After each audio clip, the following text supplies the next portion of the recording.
Hello, everyone. It's Wade Franson back with another sneak peek for Created in the Image of God, Building Vibrant Communities.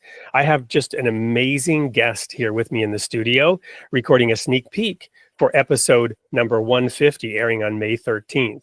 This person is Sylvie Beljanski, who is carrying on the legacy of her father, Mirko Beljanski. And she's written a book called Winning the War on Cancer, the epic journey toward a natural cure. Welcome to the studio, Sylvie. Hello, and thank you for having me. It's such a pleasure. And I know the audience is going to be just amazed at the story behind your foundation. Going back to your father, who immigrated to Paris and was a respected, you tell the story. What was he respected for in those early years? Well, my father was a PhD in molecular biology. We are speaking now of he got his PhD in 51, I believe. So, and then he joined the Pasteur Institute in France, which is the French equivalent of NIH. He was one of the first scientists to look at the environment as a cause, but also as a solution to disease. And that put him at the forefront of cancer research and a natural approach to cancer research, which was something unheard of at the time. And he published 133 peer-reviewed papers.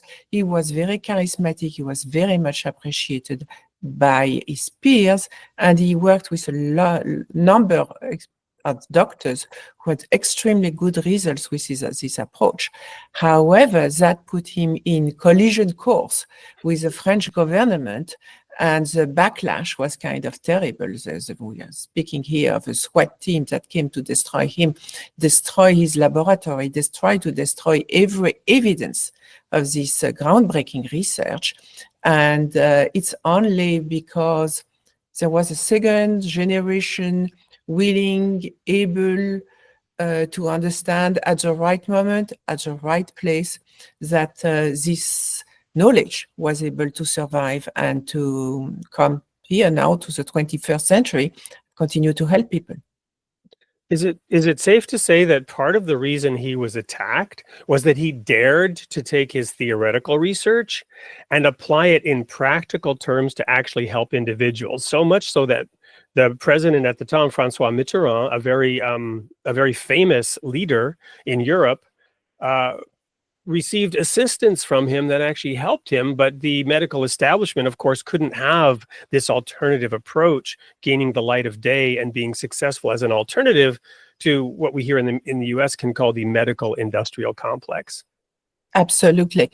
Indeed, my father was not a doctor, and he never treated patients by himself. He always worked in conjunction with an array of doctors who loved what my father had developed and were implementing those plant extracts to their practice. And indeed, that's how the word came to François Mitterrand, that there were little plant extracts that could make a difference. The official doctors of the French White House, the Élysée, of course, did not want to hear anything about it. But Mitterrand had a mistress. This is a French story.